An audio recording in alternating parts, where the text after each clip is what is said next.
Hello, good morning বন্ধুরা। দেখো, সকাল সকাল চা খাওয়া দিয়ে ভিডিওটা স্টার্ট করলাম। তোমরা সবাই কেমন আছো? আশা করি ভালো আছো। আজকে আবার একটা নতুন ভিডিও নিয়ে তোমাদের সামনে এলাম। তোমাদের কেমন লাগে বা কী হয় তোমরা তো কমেন্টে জানাও না কিছু। দেখো, চা খেয়ে তারপর পুজো দিয়ে নিলাম।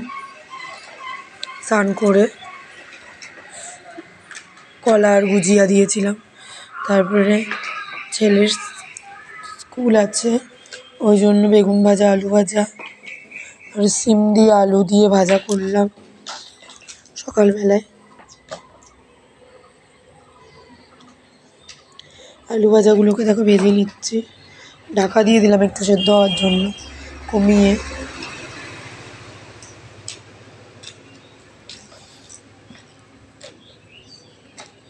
তারপরে দেখো, বাবা মায়ের জন্য রুটি করছি। সবার জন্যই রুটি করবো, আজকে আর ভাত করলাম না।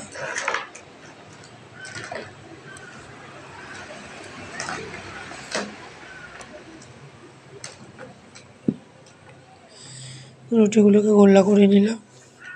আলু ভাজা হয়ে গেছে দেখো, বেগুনগুলোকে ভাজতে দিয়ে দিলাম। বেগুনগুলোকে ঢাকা দিয়ে দিলাম।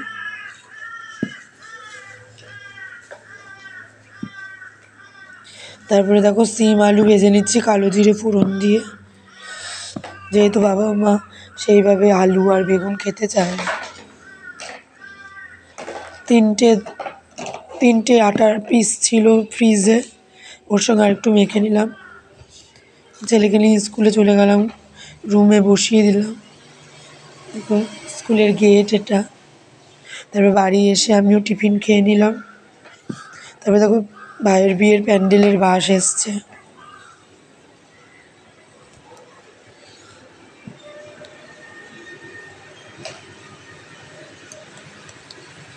প্যান্ডেল হচ্ছে।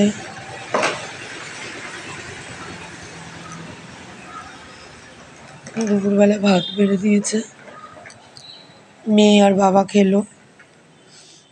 আর ওদিকে দেখো, প্যান্ডেল হয়ে এসছে, যে ছাদে উঠেছি জামা কাপড় তুলতে।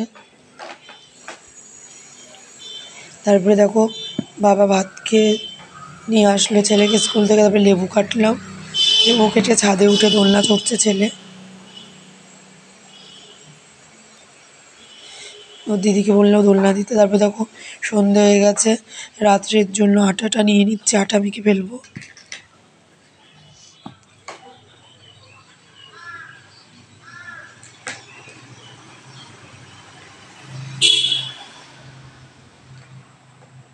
আটাটা মেখে নিচ্ছি দেখো।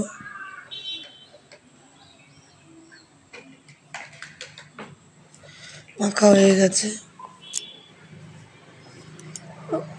রাত্রের জন্য তরকারি করে রেখেছিল, ছোলার ডাল দিয়ে আলু ঘন ঘন করে। দেখো, মা শুয়ে রয়েছে, মার সাথে কি বলছে আমি কথা বলছি। মা তো অসুস্থ, 6 বছর ধরে এভাবে পড়ে রয়েছে। 4-5 বার ব্রেন স্ট্রোক হয়ে গেছে। তাও যতদিন দেখো ভোগ ততদিন তো বাঁচিয়ে রাখবে। তবে দেখো, গজা খাচ্ছি সন্ধ্যাবেলায়। ছেলে মেয়েকে নিয়ে ওর বাবা বাজারে গেছিলো, মোমো খেয়ে এসছে। তারপরে দেখো, রাত হয়ে গেছে, কাজের কাকিমা চলে এসে রুটিগুলো বানিয়ে ফেললো, খেতে দিয়ে দিয়েছে। খেয়ে নিলাম দেখো, ছোলার ডাল আর